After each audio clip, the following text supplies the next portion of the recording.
The College Baseball Experience, April 21st, weekend preview and picks episode on the Sports Gambling Podcast Network, brought to you by the SGPN merch store. Use the promo code SGPNBA to get 10% off of everything in the merch store. Everything. So get on over there.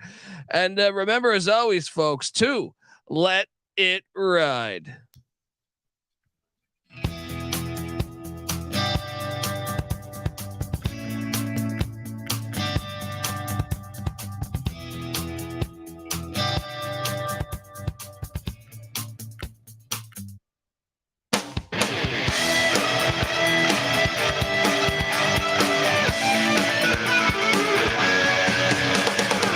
Yes. Welcome to the College Baseball Experience preview and picks edition 4. Going on April 21st. Hopefully you've had a wonderful 420 and things are treating you very kind. But look, we got just a beautiful lineup of games heading into this weekend as the road to Omaha continues. I cannot wait for our postseason tournament that we get every year. It's one of the hidden gems in all the sports, if you ask me. If you're wondering just who the hell you're listening to, well, my name is Colby Database Dant, aka Pick Dundee. That's not a pick. This is a pick. I smoke and I drink and I don't have stress and I'm healthy. He was raised in the land down under, where a man thinks on his feet, speaks with his fists, and lives by his wits. I'm probably drinking too much and celebrating too much and not sleeping. Would have killed a normal man, but no, that's gone. The medical advice I got from that was like being hit by lightning. Pretend it never happened and get on with your life. Pretend it never happened and get along with your life. Because look, occasionally we lose a game. Not really. If you ask me, I never lost a game in my life, whether playing or betting. I am joined by my co-host. Give it up for the host, one of the hosts of the MLB Gambling Podcast, which you should be subscribed to. He's also the man behind the scenes on the College Basketball Experience, the College Football Experience. Subscribe to those feeds. And remember, you can watch this, folks, on YouTube, youtube.com/the College Experience. Also, make sure you subscribe to the College Baseball Experience. That's how we get paid, folks. Spotify, iTunes. Go over there, give us a 5-star review. But we are joined by the host of the MLB Gambling Podcast, and like I said, the guy behind the scenes. All right, give it up for Noah Bieniek. How you doing, brother? What's going on, Colby? Yeah, you don't lose. I went back and looked before today's episode. You've only lost one dog you've given out on the show so far this year, and I've only lost one lock. And if we're talking about the circa 11.7 college baseball contest, it's kind of like the NFL contest that Circa runs, where you're picking games each week, and it's basically like a leaderboard or a bankroll contest. Your boy's tied for 5th, 37-15. So we don't lose. We don't lose. Look, I've only gotten one dog wrong one all dog year. Wrong. Everybody knows nothing. Somebody knows. Double the price, but no one touches Dundee. No, double the price, but nobody touches Pick Dundee. Shout out to the chat. We got J Mark in the chat from the Old Fashioned Football Podcast. Hey, that's a great podcast. Go listen to that. That thing is fantastic. And he asked, are either of us planning to go to Omaha? Noah, is there a chance you will be in Omaha catching some of this great postseason that we have with college baseball? You know, if I do make it out there, it would probably be just for the first half of it. I mentioned it last week on the podcast. There's a 50th wedding anniversary that my family has planned right during the championship series. So I would have to dip early if I do go. However, if East Carolina makes it into the tournament again this year and they're hosting a regional, you said that you want to be in Greenville. I want to be in Greenville too. I might go there instead. My problem is that I am headed to South America. Check out some local baseball talent that perhaps might be playing in college baseball one day. You're scouting for Cliff Godwin down there. Yeah, exactly. I'm down there. I might pull a Hunter S. Thompson. I don't know, but anyway, yeah. I mean, I don't know that I'll be there because of that, J Mark, but I'll be watching. And I'll be honest, if I'm going to make a trip to Green, I don't know, man, because the jungle's so great. I feel like this team is really good. I watched the game against the Charlotte 49ers. I know we're in the AAC. You don't have as many good teams. I know the whole reputation. I am mid-major, but look, AAC's got some decent baseball, and we're doing the damn thing. Let's go Pirates. You guys have a cakewalk to finish the season. I don't know if you saw the article that I put out today. Oh, I did. On the college baseball futures. You're probably not happy with the move that I pulled in that piece. Well, yeah, there's some true assholes out there. I mean, look, you should check that out. Get the SGPN app. It's free to download in the App Store and Google Play Store, folks. We're not trying to take any of your money. But you can check out all of our articles, whether it's whatever the sport is, man. But Noah just did a great write-up with college baseball. Shout out to OSU Beavs AZ. Can you guys get to the Pac-12 first tonight before we fold up? That's funny. But yeah, I mean, shout out to, look, we love Oregon State, man. I love Corvallis. They're one of my, it's funny, for the college football show, they asked me, some of my co-hosts on that show were saying, can you list your 10 favorite schools? We're going to make a graphic about that. I actually think Oregon State's one of my top 10 favorites, man. There's something about them. Like, they never get the love. They're kind of like, so I know SEC fans will probably be listening to this because their college baseball is so great, and college football. I compare like Corvallis. What's the closest thing to Corvallis in the SEC? Like Starkville, maybe? That's my first thought, but I could be wrong there. It's probably Starkville. Yeah. So, there's just something of Ole Miss fans will hate me for this take, but there's something that I like about Corvallis. Oregon State's my. Speaking of Starkville, we talked about it on this podcast last week. We called that they were the 13th and 14th ranked team in the conference. They were both just not as good as they normally are. And they broke all-time attendance records on campus for a baseball game last week. Hey, that's why. Hey, shout out to all those fans. That's why. Look, there's the stereotype of like the SEC. It means more. Well, I mean, they show out, and I appreciate that as a guy that loves college athletics. Now, look, there's a lot of other great environments out there that I think don't get the attention that they deserve. But the SEC, they show out even when their teams are doing shitty, and credit to them. Credit to them. Yeah, all right, that attendance was higher than 3 MLB franchise average attendances so far this year.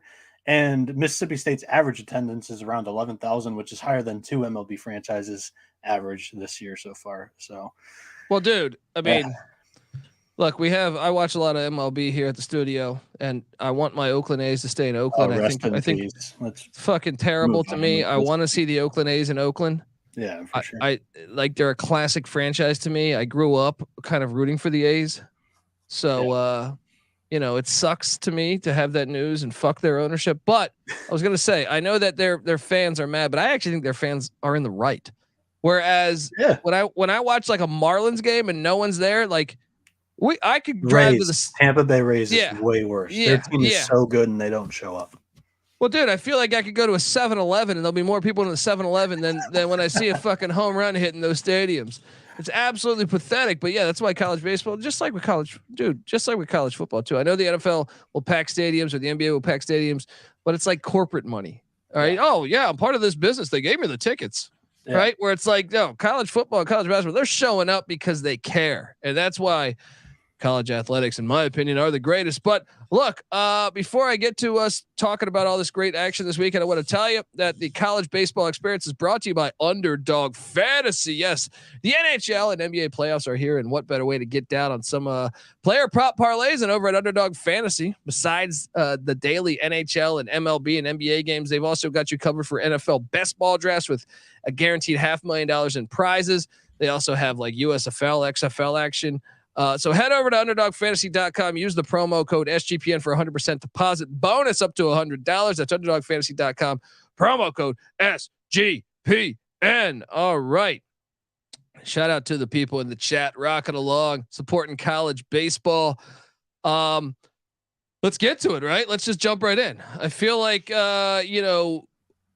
we love Colby has attempted to attend college football games in the Rose Bowl before. Yeah, fuck the Rose Bowl too. No, I'm joking. I love the Rose Bowl as a classic stadium. I mean, I can go on a tangent here and talk about college football stadiums for 5 hours, but UCLA fans and the security at the Rose Bowl, not impressed. All right, not impressed. I could go down a rabbit hole of me getting kicked out of there for cheering too loud.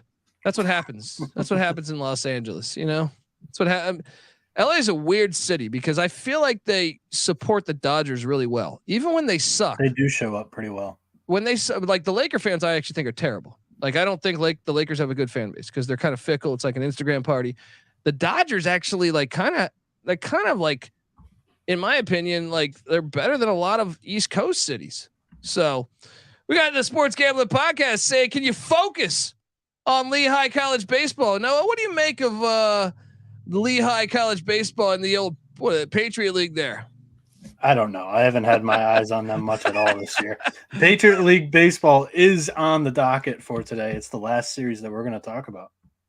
Well, look, I mean, they're 18-20 currently stacking the money. He wants to know about this. All right. But they are currently on a 5-game win streak. So watch out for the Mountain Hawks as we got some college baseball fans in there. Check it out. Look, Lehigh, prestigious program, one of the oldest college football institutions. Love Patriot League baseball talk. As Lehigh, they got some big games on the schedule. They got the Navy midshipmen coming up. The Navy midshipmen. Yeah. They have the #1 batting average in the conference. That's all I can tell you. There you go. Look, and in Bethlehem, Pennsylvania, this Saturday, if you got ESPN Plus, you can watch the Navy midshipmen take on the Mountain Hawks of Lehigh. Look, support our country. Come on. You gotta love Navy. Shout out to the MLB Gambling Podcast, also in the chat, talking Lehigh baseball. Let's go.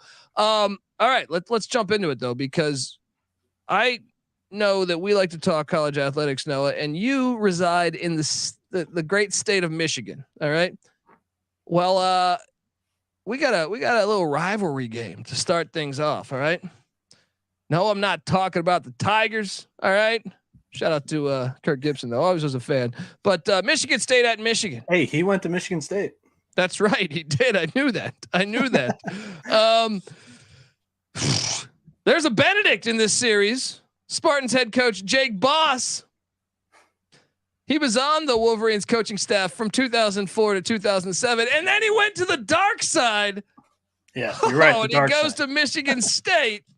Oh man. And how about this? On opening day, Michigan State defeated Michigan 15-8. This one's in Ann Arbor. You going to this by chance, buddy? No, I'm not actually. I'm busy this weekend. I'm helping move a lot of my grandpa's like furniture and shit from the 3rd floor to the middle floor at our family cabin on the lake this weekend. But this is going to be a fun series. I'll have my eye on it throughout the whole weekend. I played against a couple of guys, like I mentioned last week when we were talking about Central Michigan. John Malcolm, he's from Detroit Country Day, which is a high school in the local area where famously Chris Webber from the Fab Five came out of. And also, Colby, you'll love this. Robin Williams attended DCD. Wait, the comic? Yeah. Thought he was from the Bay Area. What happened there? No, he's from like Chicago, and then he moved to Detroit. Really? Yeah. Really? So Robin Williams. He attended DCD, and then also on the Michigan side, Brandon Mann was on that Detroit Country Day team that I faced. He was a freshman flamethrower compared to my area for baseball. And one of Michigan's better players, Tito Flores, he was on Detroit Brother Rice. I played them as well. And lastly, you'll like this as well. A cool TCE moment. Joey Velazquez. He's a linebacker for the football team. He has 2 Big Ten titles for football and 1 tournament title for Michigan baseball. We saw last week John Rice Plumlee play 7 innings for UCF baseball and then get a car ride over for the spring game. That was fantastic. Awesome. That was fantastic, man. Look, and I hope ECU fucks him up, but I'm saying that was fantastic to see. They already did fuck him up this year. Yeah, I know, but we're gonna play him again in the AAC tournament. Okay. But And Robin Williams, hey, shout out to him, the original. He was playing a woman back in the day. He was way ahead of his time. All right, so shout out to Robin Williams. Stacking the money green, big Robin Williams, big Lehigh baseball fan. If you guys did not know that, gigantic, he had season tickets. All right, so look, the Wolverines, they're 6-3 on ace days so far this year, and our ace is in a huge bounce back spot after his worst start in his career last Friday against Rutgers. Connor O'Halloran for Michigan is 6-2 on the year with a 2.42 ERA, 71 strikeouts, 14 walks, and 63.1 innings pitched. Michigan State is 7-2 on ace days. First game of the weekend behind Joseph Severa, who has a 4.40 ERA, 38 strikeouts, 13 walks, and 47 innings pitched. I'm going with my boys in blue here. If there was any doubt, on opening day when State beat us, it was our second game of a doubleheader, and O'Halloran didn't pitch, and we went up against their ace. So I'm locking up the Wolverines in this first game of the day. All day, especially knowing party. This is a classic situational spot, folks. All right, you see this all the time with any good rivalry, but especially when you can get them twice in the same season. You know what I mean? Like, unfortunately, football, most of the time you only get it once, unless they were somehow in the future to meet in the, when they get rid of divisions. But this is a guaranteed lock. Michigan is going to win this. They lost to Michigan State early in the season. They've had to think about that all season long. Yeah. I am all over the Wolverines. Michigan State's been a fun story all year long. They've overachieved expectations, but Michigan is just going to knock them right back down this weekend, I think. Let's go. Next up, let's talk a little SoCon. Honestly, one of my favorite conferences. It doesn't matter whether it's college football in the FCS, which I host that college football experience, whether it's college hoops, I love the SoCon, or whether it's college baseball. All right. First place, Samford enters this series 1 game ahead of Wofford, the Terriers. 7 hitters for Wofford have a batting average of 300 or better, including the conference leader in home runs, Ryan Galani, and he's got 11. Wow. Okay. Then this is, I feel like this is a little bit of a rivalry too, man. Samford, Wofford going at it. Bulldogs, Terriers. Yeah, look, battle of the dogs. Samford's in first place. This is at Wofford. Do I smell a live dog? Give me the Terriers. Give me the Terriers. And Ryan Galani, what are you doing here, buddy? Yeah, Wofford is a nice home dog in this spot. As the Terriers, they lead the conference in both batting average and team ERA. So that's a great recipe for success on offense and defense. Samford, they're 6-3 on ace days. Terriers, they're also 6-3. The Bulldogs have confirmed that Jacob Cravey will start. He's 5-1 on the year with a 3.71 ERA, 69 strikeouts, 25 walks, in 53.1 innings pitched. Wofford, they have not confirmed a starter yet, but Matthew Marshall or Colson Buchanan will get the start, and both of them have been great so far this year. At a plus price, I assume that will open up. We have prices today on many of these games. These first 2 did not so far, but I expect Wofford would be the dog, and definitely field a bet from me tomorrow. Oh yeah, man, it's a juicy dog. It's a little rivalry action in the SoCon. I'm all over this. And how about Dallas Baptist last week, by the way, buddy? Yeah, double lock. How about that? Cash that thing in. We both went 2-0 on the lock and dog last week. I mentioned the season long records on your dogs and my locks, but we both went 2-0 last week. Yeah, Arkansas, Tennessee. That was a good watch as well. All right, folks. Well, look, before we get to the next series, I want to tell you that the college baseball experience on the Sports Gambling Podcast Network is brought to you by us, in a way, our own SGPN merch store. Yes. In honor of the NBA playoffs from now until the end of April, you can get 10% off anything in the SGPN merch store when you use the promo code SGPNBA. Head over to store.sportsgamblingpodcast.com. Use that promo code SGPNBA to get 10% off everything. Look, they got a lot of great stuff in there. We got, Mike Leach. Look, maybe some Hail State fans are in here, or maybe just people that like college football. Mike Leach was a longtime friend of us on the Sports Gambling Podcast and the college experience. And he passed away, unfortunately. But we have some great T-shirts honoring our friend. I saw that new one. That is awesome. Swing Your Sword t-shirts, man. So that this discount applies for all of that stuff. So 10% off.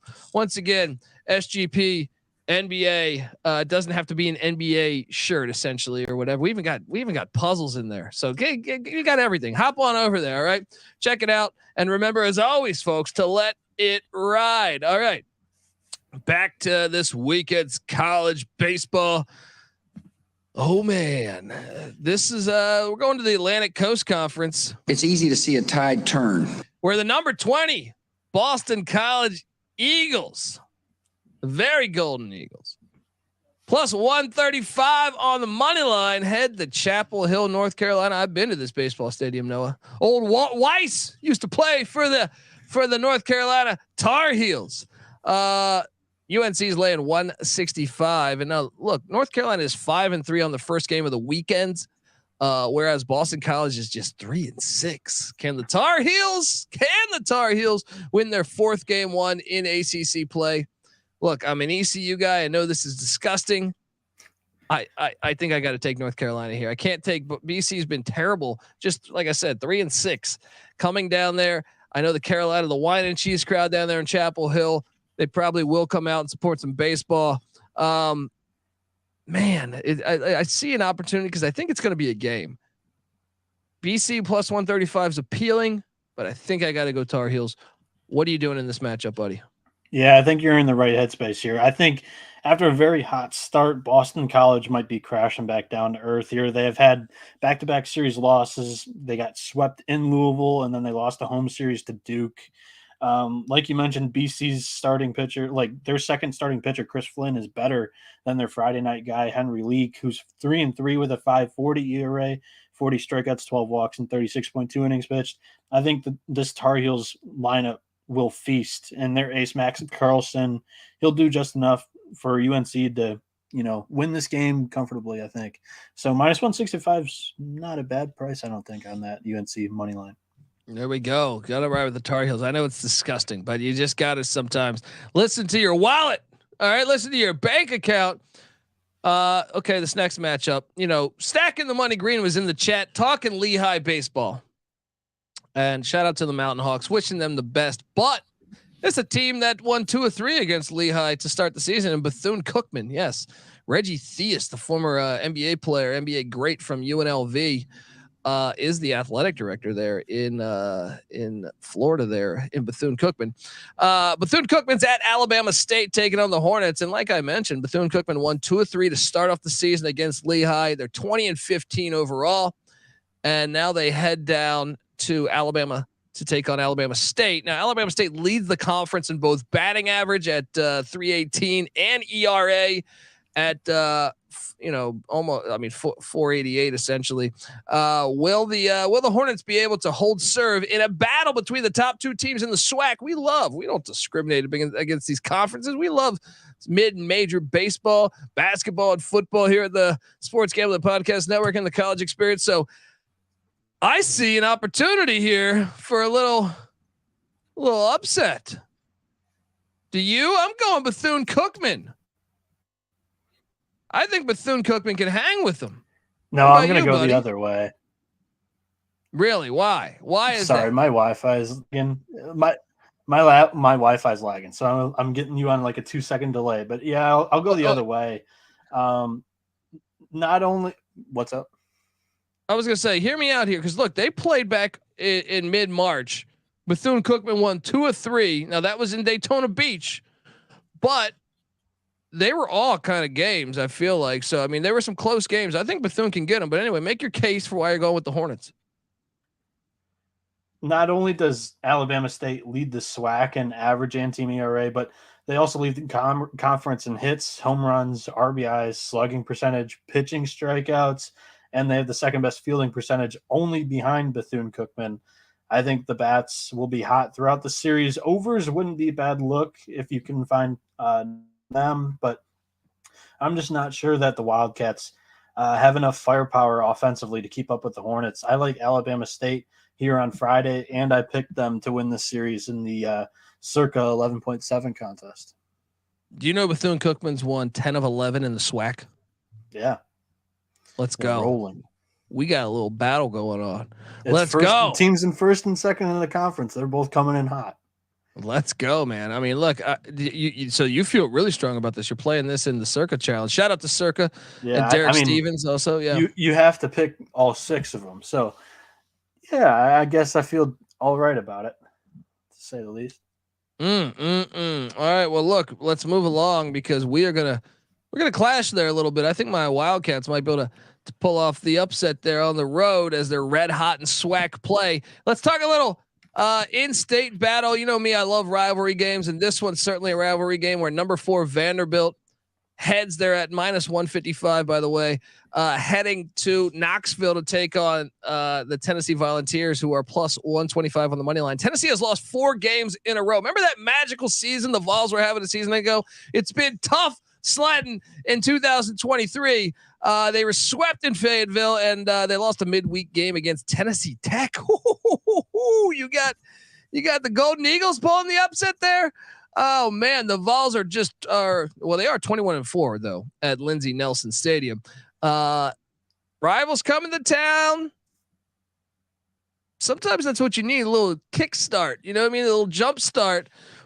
Got to find a reason to get up and an opportunity to knock off a top 5 team. I know Vandy. You look at Vandy and say, well, I mean, they're 29-8. They've scored wins. I mean, they beat Oklahoma State. I remember early in the year when that was in Arlington. They also they took 2 or 3 against UCLA. They've had some success.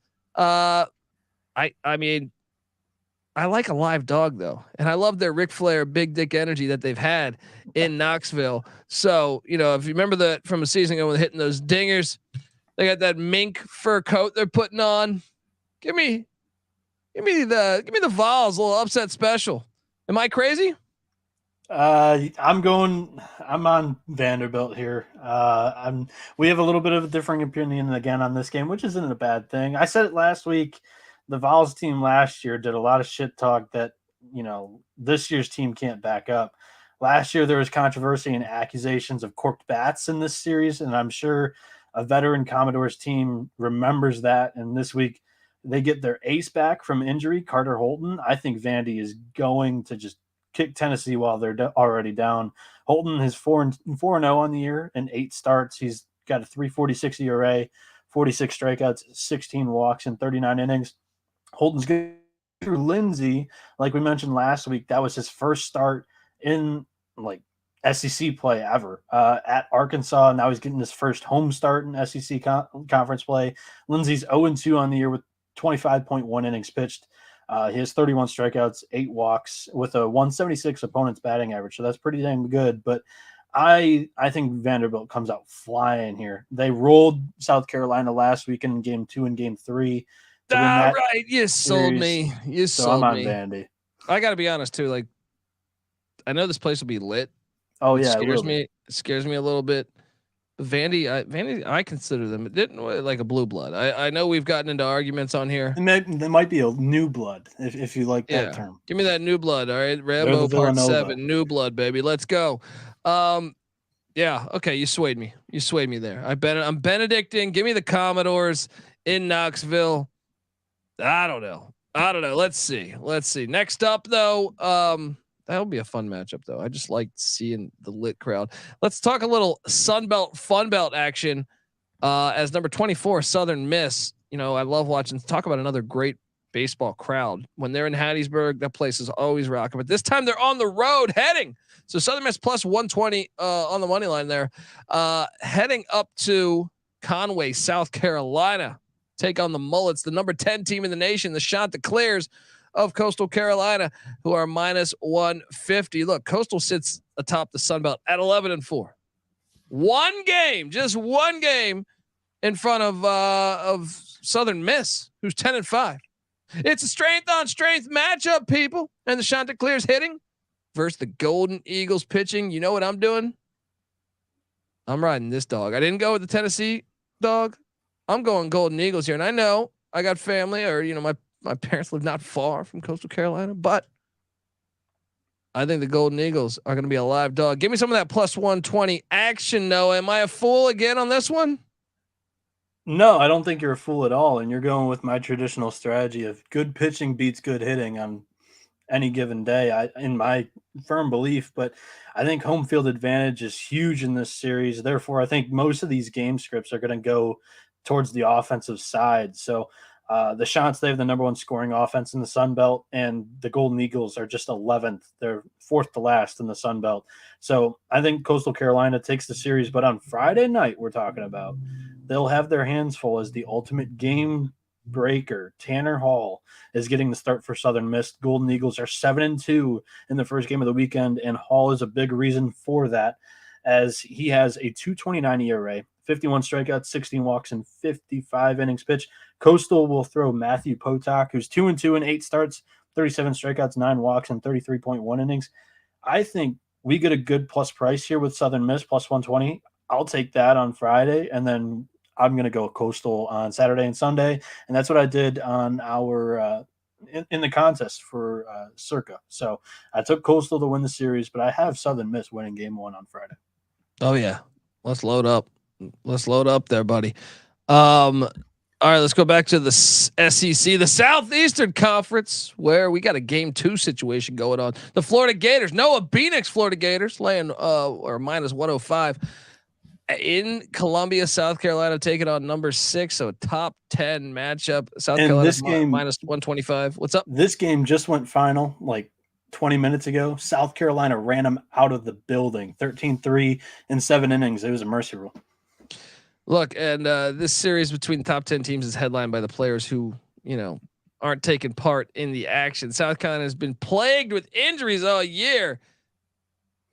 But most importantly, their second best hitter, Talmadge LaCroix, Noah Hall, also one of their top starting pitchers, out this weekend due to injury. But hey, I mean, they just dominated. But look, at the same time, Florida's missing their closer, Brandon Neely, because he screamed at Georgia's dugout last week and got ejected. What the fuck is that?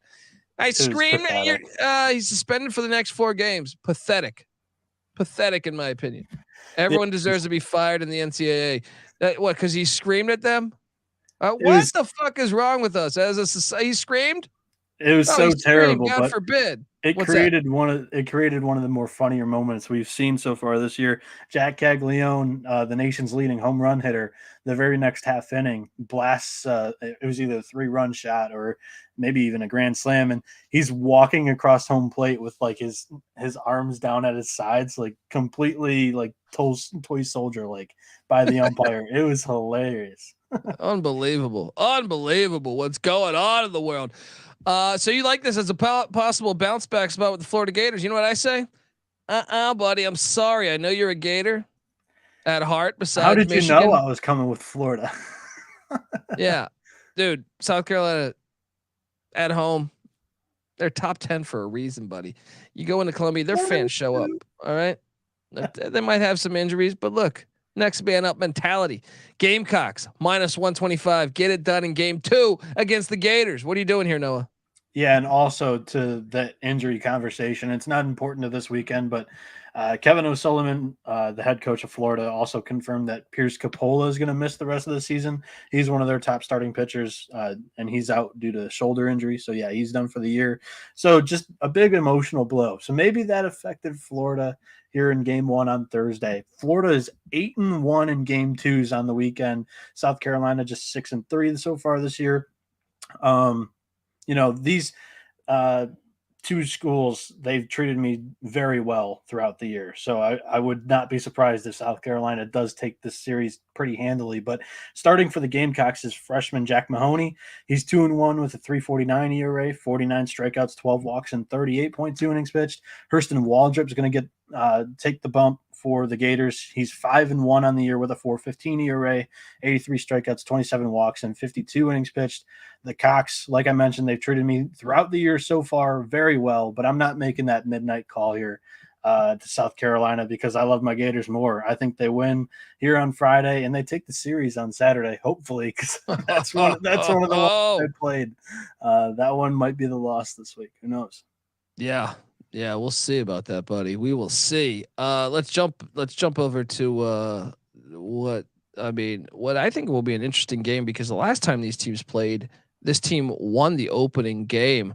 They lost the series, but they won the opening game. This is game 1. Louisiana Tech. The Bulldogs are plus 145, but they're at Dallas Baptist here, who we rode last week to victory lane. Dallas Baptist minus 180. Now look, like I said, earlier this year, Dallas Baptist took 2 or 3 from La Tech in Ruston. And now La Tech's got to go to Dallas to take on the Patriots, who are currently on an 11-game win streak, folks. But let me build up the drama a little bit, because it was game 1. It was game 1 last time on March 31st. That La Tech won 5-2 in Ruston at JC Love Field. So the Love Shack. You gotta love the Love Shack, all right. But now they're away from the Love Shack. They're heading to, Dallas to take on DB. Revenge, buddy. I would love to take La Tech. It ain't gonna happen.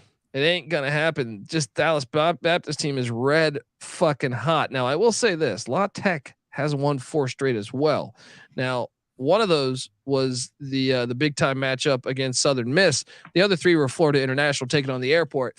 That's not saying too much, but the win against Southern Miss certainly impressive. But that's why it's a letdown spot. I'm on Dallas Baptist. What are you doing here? Yeah. First off, I'll tease the article. If you're thirsty for some college baseball futures, we just published an article of mine on Thursday listing my 5 current favorite College World Series plays. Dallas Baptist was one of those teams. Their pitching staff, they rank in the top 25 in 4 major categories: strikeouts per 9, team ERA, hits allowed per 9 innings, and shutouts. We're getting a huge pitchers duel on Friday here. Like Colby mentioned, Louisiana Tech won game 1 the first time they met. Louisiana Tech's pitcher is for that game 1 last time and here as well. It was Jonathan Fincher.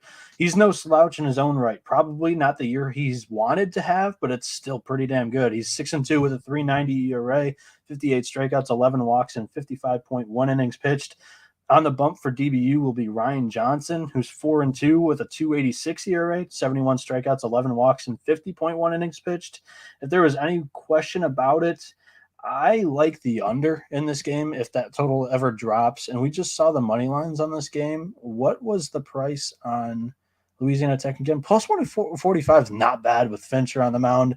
And like you mentioned, they won game 1. Like this is where they line up in their starting rotations, that the Bulldogs actually beat the Pats. I don't think that's a bad look.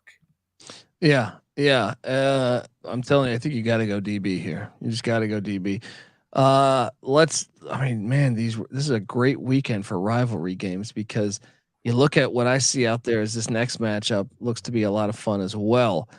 Let's talk a little bit about this one, as we got the Red River Shootout on the diamond. Oklahoma plus 155 heading to Austin, Texas to take on number 14, the Texas Longhorns, at minus 190. Now here's the thing. Oklahoma had a great year last year, right? Remember the Sooners had a pretty good year. Texas was, they got lucky to get past ECU. Let's just put it like that. And this was a rematch of last year's Big 12 tournament championship, and this is their final season in the Big 12. So this would be interesting to see. Or do they have one more? Wait, they have one more baseball. Yeah, they have one more baseball season. I'm thinking football. Even though Oklahoma hasn't had the best year, obviously after the runner-up College World Series appearance, they always give Texas a good fight, because this game, just a lot of animosity. In their last 19 meetings, Texas is just 11-8, and Roger Clemens ain't walking through that door, baby. Here's the first thing that jumps out to me. It's a great value for a rivalry game, and I hate Texas, so I always love to fade Texas. And, I see Oklahoma 19-19. They're 5-8 away. But if I may, they did beat Mississippi State earlier in the year. I know Mississippi State's down, but they also won a series against TCU, lost a close one to Dallas Baptist. So they've been playing. I think they're a little bit better than probably what their record indicates, if I may say so myself. I love them as a juicy dog for game 1. For game 1 here.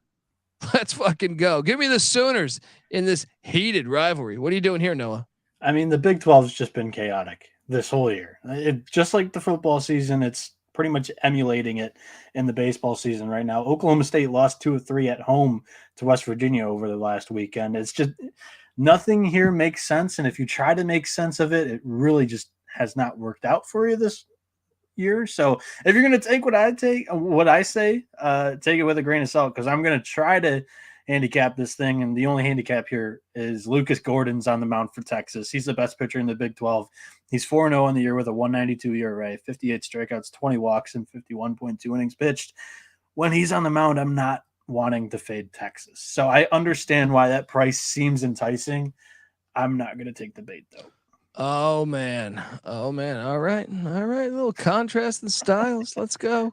Look, next up, let's talk about this one, because I'm fascinated by this matchup. Shout out, and we'll get back to obviously we were talking about the Beavers of Oregon State earlier in the chat, and Oregon State.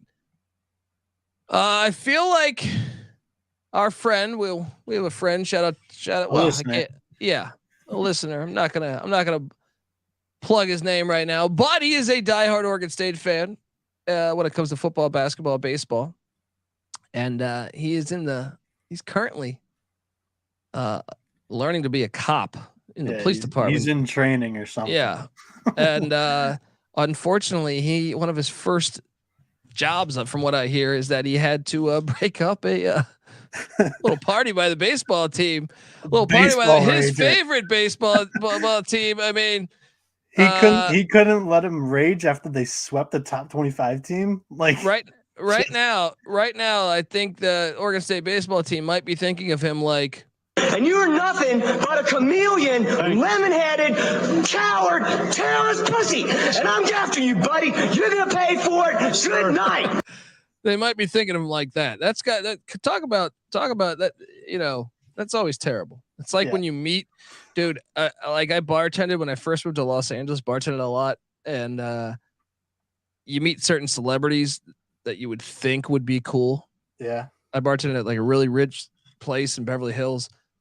Oh man, it is true. Like never meet I don't even want to say heroes. It's not like I was sitting there saying, this guy's the great, but he seems so cool on TV, and then you meet him and they're a complete piece of shit. But it's terrible. So maybe he's experiencing that. But the Beavs, our listener though, he did say that if he was not on training the next time he was called to their place, he might end up joining them.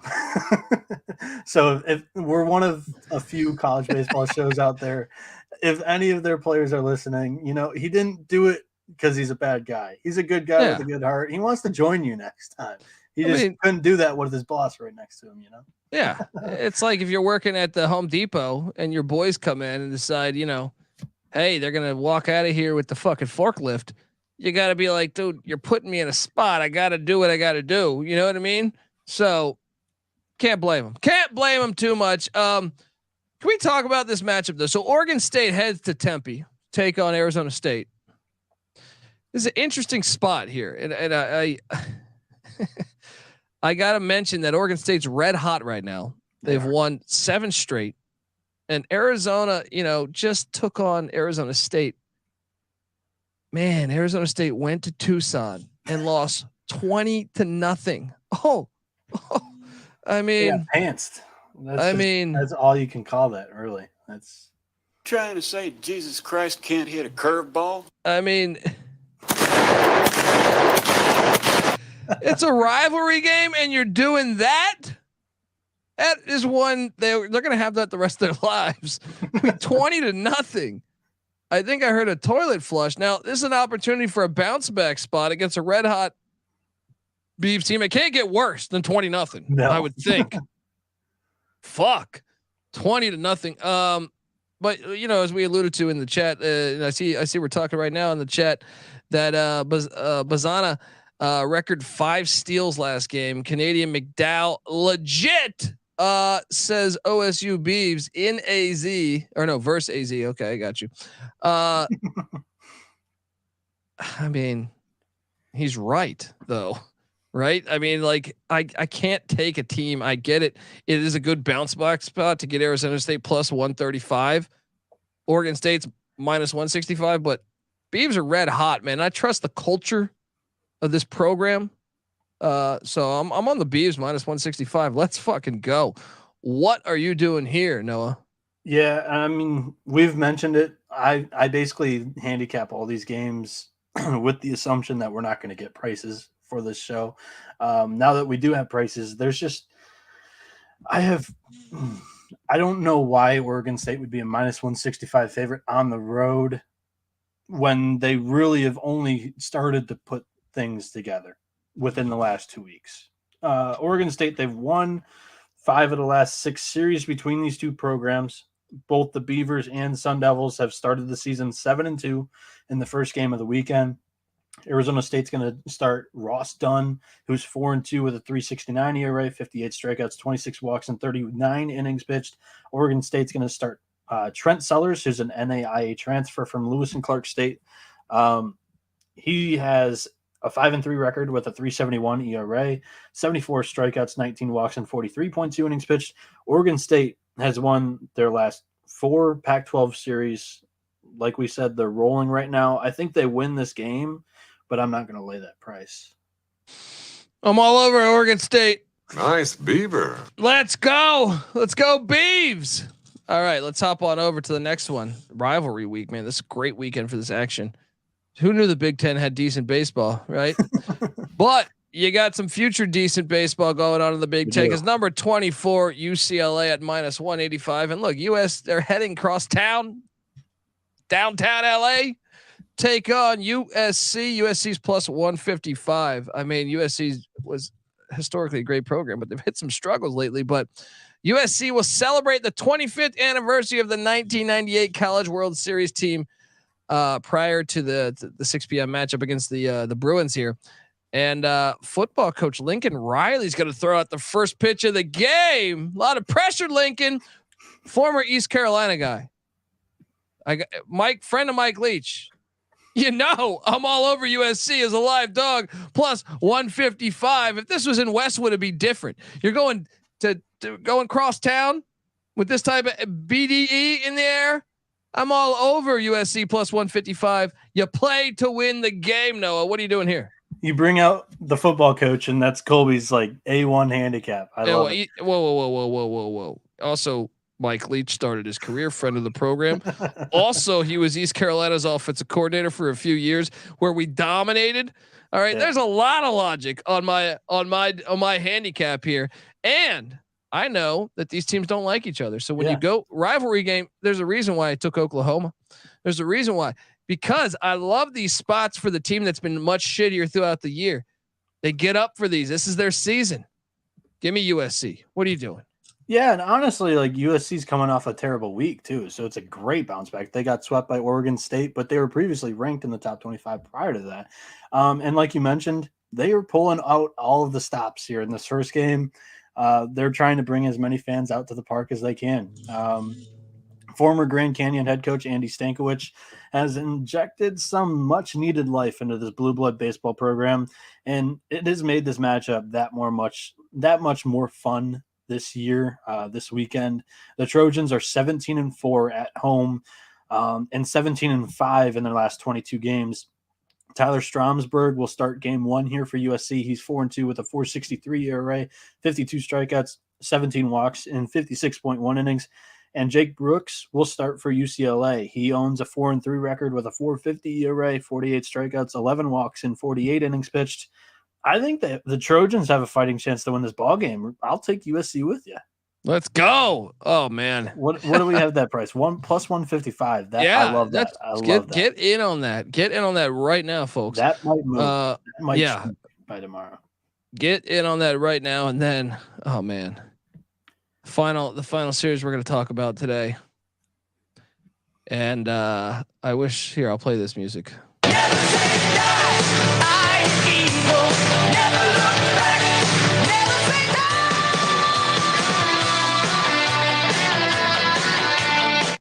You all-American son of a bitch. Oh man, you're gonna end. Look, I understand there's a lot of things going on this weekend. College baseball, you got some big time top 10 matchups. You got MLB going. You got the NHL playoffs, the NBA playoffs, XFL. This was on a USFL, tee for Colby, wasn't it? But you get to support this fine fucking country that gives us the freedom to do whatever the fuck, to have a college baseball experience podcast. And you get a chance to see Army at Navy. Fuck yeah. There's a Saturday doubleheader. Game 1's at 9 a.m. The Black Knights have been on fire in the Patriot League. Man, they're just kicking ass all year. And look, they've represented the conference in the last 4 NCAA tournaments. This isn't a one-year wonder. Black Knights are doing it.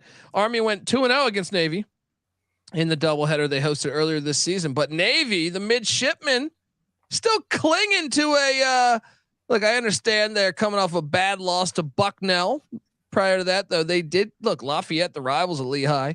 They won that series. And the midshipmen are 20-18, not the year that they planned, but still a winning season at the moment. This is everything though. Let's be honest. I understand they have Coppin State and Holy Cross, and they get, they get Lehigh, they got all these matchups, but this is the one that really means a lot going on in Annapolis. Man, I love the thought of taking Navy, but I kind of think Army is the real fucking deal, man. Like I'm looking at Army. They just beat Holy Cross 22-12. They beat Bucknell in 7 innings, 15-0 in the last series. They swept stacking the money greens, Lehigh, Mountain Hawks. They swept Navy back when they played them in early April. Navy's got to get one of these. I bet you they get one of these. I can't take them. Give me Army. What are you doing here? They've got 3 chances at home, and they're gonna get one. They're gonna get one. Like you mentioned, Army has been pretty damn dominant in this conference lately, and a big reason for that is their pitching staff is just on another level than everybody else is in the Patriot League, and that's so pivotal because when they only play 7 innings in conference play, sometimes you just have 1, maybe 2 dominant pitchers. They'll throw the whole first game, the whole second game, and you have your full bullpen for the third. It just turns into absolute shove fests in the first and second game if your guy is able to do it. And so far for the season, Tanner Gresham, Black Knights ace, he's been the reason for that. He's 4-1 with in 9 starts this season with a 2.55 ERA. He's held opponents to a 182 batting average. He has 52 strikeouts, 19 walks through 53 innings.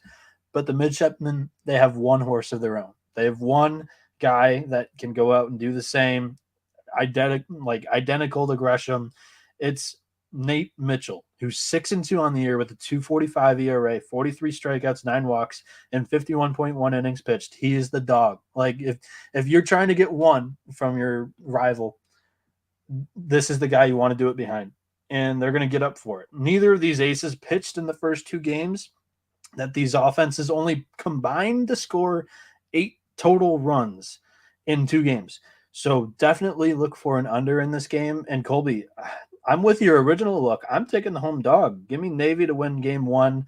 And I took Army to win the 3-game series in that circa 11.7 contest. I mean, I hear you. I think Army's going to win 2 of 3. Yeah. I think it's going to be game 2 or game 3 that Navy gets. I'm going Army for game 1. You all-American son of a bitch. All right, folks. So that's our show. This is the college baseball experience. I am delighted. I cannot wait to watch these rivalry games this weekend. By the way, did we mention it? Army Navy's Saturday. They have a doubleheader Saturday and they play on Sunday. They don't play Friday. I thought I said that right now. Did we? They're expecting some weather, so they moved it back to Saturday, I believe. At Max Bishop Stadium. What's not to like, folks? Subscribe to the college baseball experience. We're on Spotify.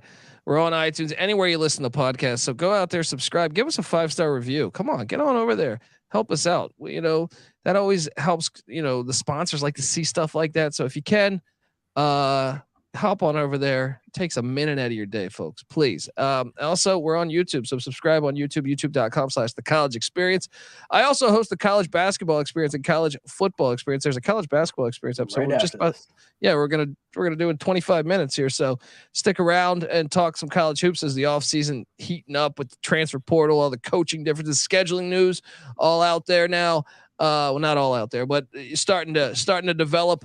So we're going to talk all about that. We talk college hoops year round on the College Basketball Experience podcast. So subscribe, and college football year round. We're already deep into the preseason. So SEC fans, Big 12 fans, Pac-12 fans, Big 10 fans, we're all out there. Even SoCon, we got you covered. All right.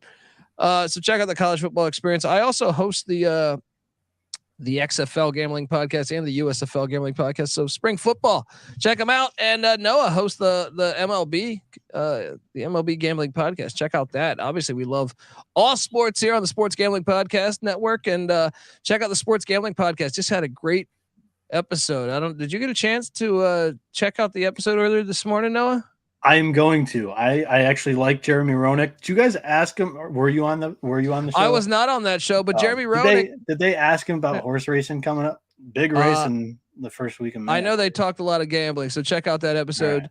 Right. As obviously that is just a fantastic guest. I know they talked about gambling with Charles Barkley and Michael Jordan. So check out that episode. A lot of fun.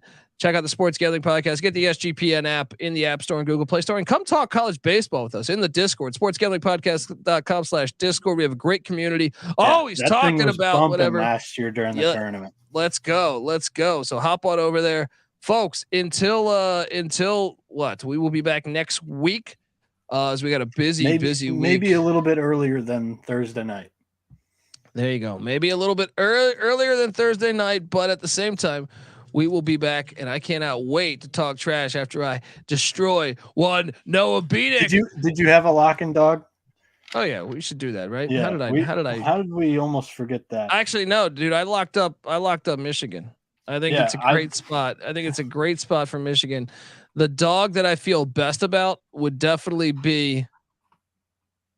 I think it's USC, to tell you the truth. Right, plus 155. I love USC. I'll make my dog. I like Wofford. Remember, I like Wofford too. I'll make my dog Wofford because I like USC as well. So I'll go Wofford. And then Michigan was one of my favorite locks. And also I'll go with Oregon State, I guess, as my lock. Ooh, there we go. I mean, they're minus 160. I don't know if that's a great lock. Let's go Vanderbilt. We're going Vanderbilt. I think they come out and they kick Tennessee while they're down. I like it. So we're throwing in another lock. If we're throwing in another lock, give me Dallas Baptist to get it done. Well, folks, I took out Oregon State because it's like minus 160. And like that. Oh, I got you. All right. Folks, subscribe to the College Baseball Experience. We will see you next week. Let it ride.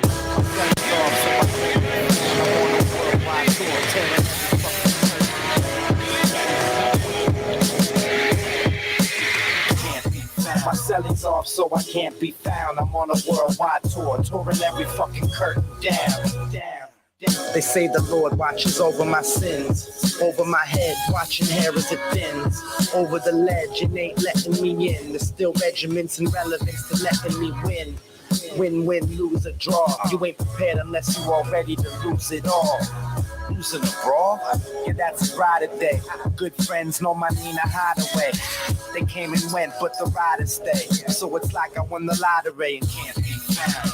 Until I resurface with the latest purchase. 33 and a third and 45 circles. You ain't got that shit. And I ain't 45 king. But on the beats, I've been doing my thing. I start the program and the doorbell ring. I gotta leave town to a place I can't be found. My cellie's off, so I can't be found. I'm on a worldwide tour, touring every fucking curtain down. American dream.